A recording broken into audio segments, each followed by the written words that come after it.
you live abroad, try to be stingy. Sometimes try the keyword.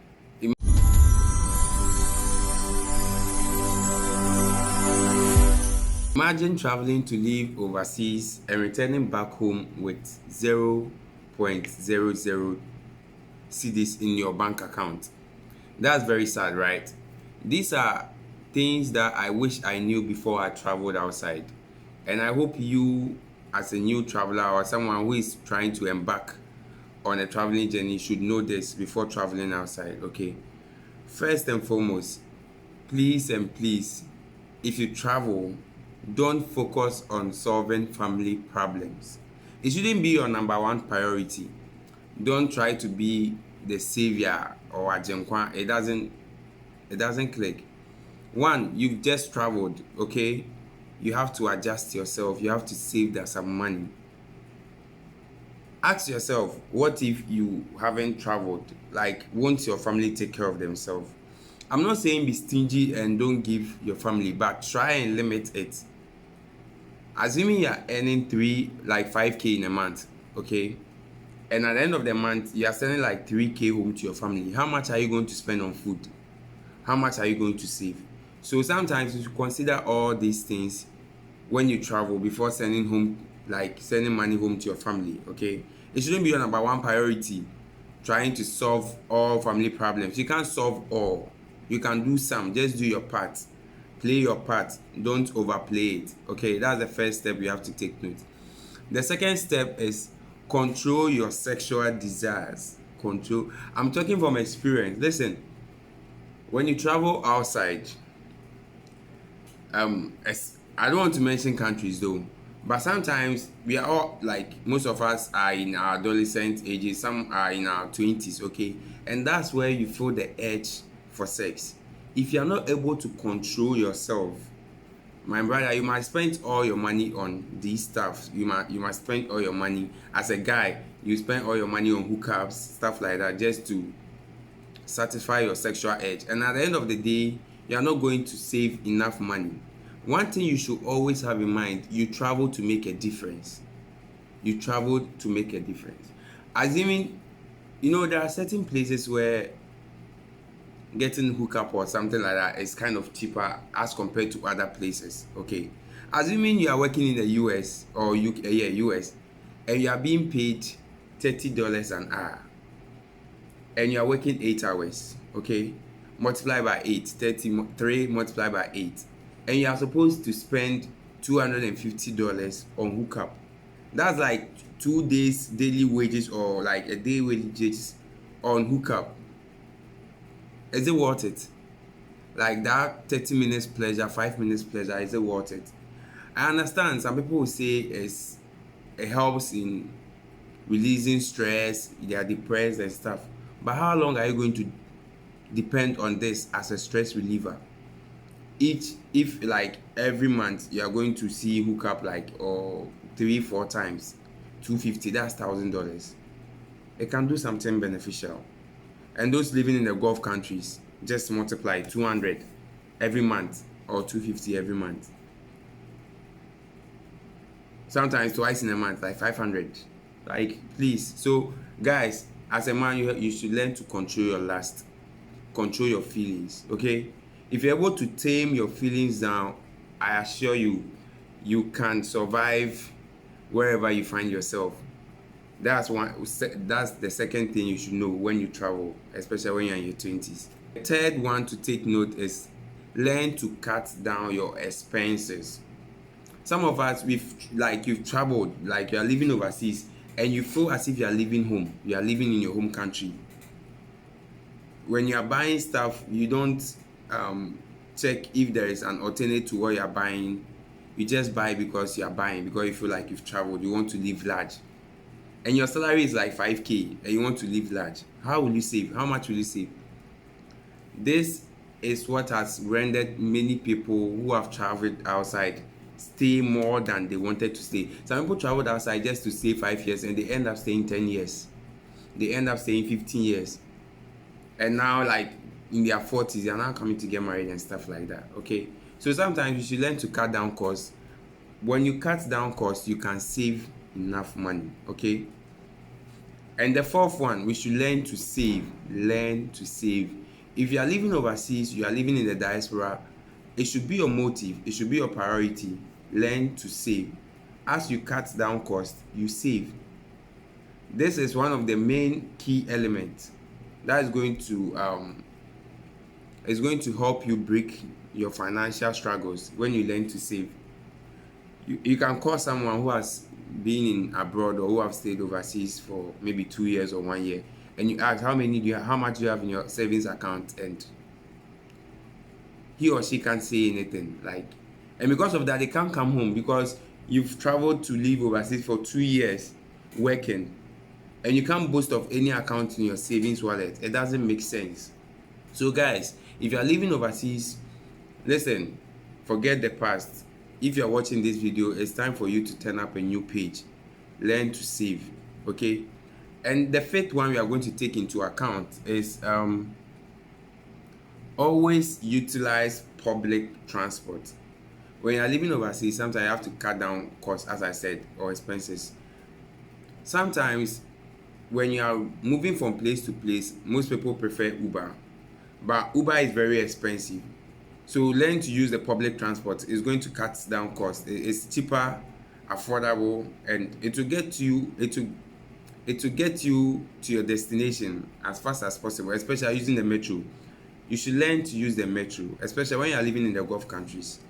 Learn to use the metro instead of Uber. Uber is very, very expensive. I'm talking from experience, guys. Metro will cost you like 2 reals. Uber, you can pay like 50 reals depending on the location or something like that. So guys, you should learn to use the metro when you are living overseas or when you are planning to travel overseas. The next one we should take into consideration, don't try to impress people. When you are living overseas, don't try to impress someone who is living in your home country. What will you get from it? Nothing. I'm from Ghana. Why should I impress someone who is in Ghana while I'm living overseas? I'm trying to make ends meet here. Why should I try and impress someone? What? If you want to live your fake life, yeah, fine, but don't try to impress people. At the long run, you might not be able to keep up with the fake life, and it's going to cost you. Fake life is going to cost you, especially when you're not doing it well. Don't try to impress people. Just do whatever you do to make you happy. Don't let people's happiness validate your happiness. Don't let your happiness be determined by people who are living in your home country. For all you know, they are even doing their own thing. Nothing is going on for them. And here you are in the diaspora trying to live your life to please them. It doesn't make sense. So guys, don't try to impress people if you are living overseas. That's something you have to take note. Yeah. And our next point, learn to live below your means. Learn to live below your means or below your ends. So assuming you are living in the diaspora and you are earning 5k, okay? Learn to live below your means. Live as if you are earning 2k or 3k. Strategize everything. Now, if this is the amount of money you have to send to your family, you send this for food, this for airtime, this for that, and you save the rest. And listen, if you are earning 5k and someone in your home country asks you how much are you earning, tell the person you are earning 3k, so that the 2k will go straight to your savings. You know, people in our home country sometimes try to draw a list for us, especially when you tell someone you are earning 5k, then the person start doing the calculations. Okay, if you are earning 5k, you can send me 100 cedis or 200 cedis every month. It won't do you anything. See, it doesn't make sense. Try to keep it to yourself. Keep it a secret to yourself. How much you're earning, it doesn't concern anyone. You are the one taking care of yourself. You are the one working. You are the one who feels the pain. So try and make certain stuff about you a secret. That's something. If you are earning 5k, keep it to yourself. If someone asks you, I'm earning 3k, I'm earning 3.5k, the 1.5k can rest. If your family asks you, your mom, listen, you are growing up. Very soon you want to put up a family. You want to start your own family. And you can't continue living like this. You can't continue living hand to mouth, hand to mouth. You take your salary and almost 80% of your salary go to your family, 20% for food. What are you saving? Try to live below the means, okay? And I think this will be my last point.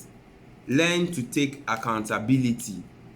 Until you take accountability, you are always going to give excuses. If something happened in your life, you'll be like, it's not my fault, it's because of this, it's because of you.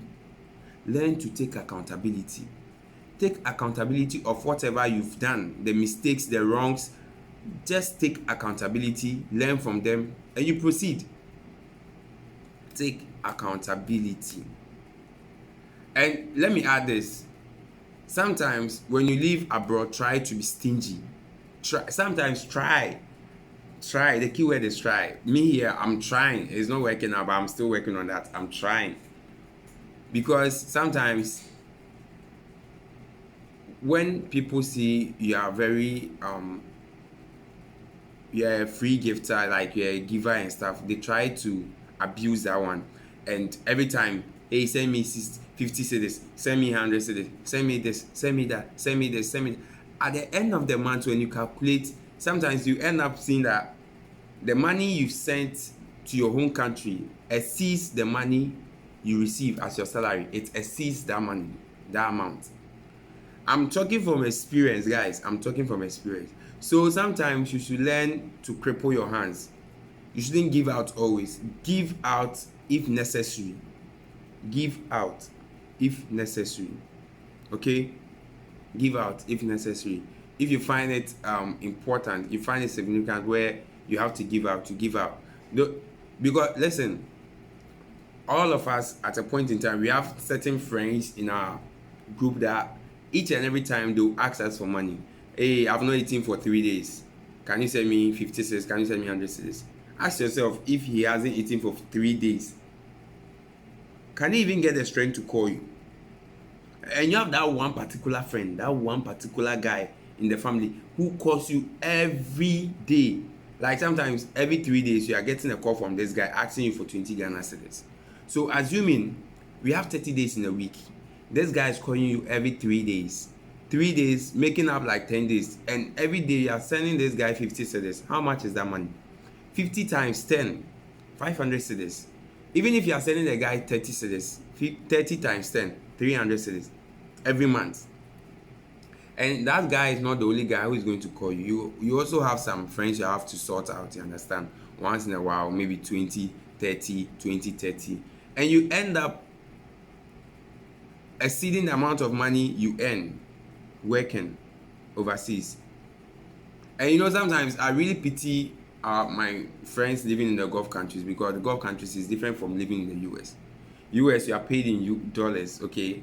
And you know, the rate is higher. So sometimes when you convert and you are sending someone 200, 100 cedis, it doesn't affect you that much. But assuming you are living in Dubai, where the rate is times 3, and you are being paid like 1,300. 1,300 times 3 is approximately 4.3k or 4.2k. And you are sending people 150, 150. How much are you going to spend on food? How much are you going to spend on airtime? How much are you going to spend on transport? Guys, please. With all due respect, this video is not to tell you that you shouldn't give others or something. No. Just have a limit to everything you do. If you are giving, have a limit. Know your budget. Know your monthly budget. When your salary comes, know I'm saving this amount. I'm sending home this amount. I'm giving out this amount. And when the amount you are giving out is finished, whoever asks you money, I don't have. You have exceeded the amount. I wish I knew this. But it's never too late. So guys, please, if you find this video helpful, kindly subscribe, turn on the bell notification, and watch this particular video over here. And please guys, life in Qatar, touring around, visiting nice places. If you want to enjoy, you don't want to miss the fun, don't forget to subscribe. My name is John Alat, and I was your host for today's edition. What I wish I knew before traveling. Stay tuned. Bye bye.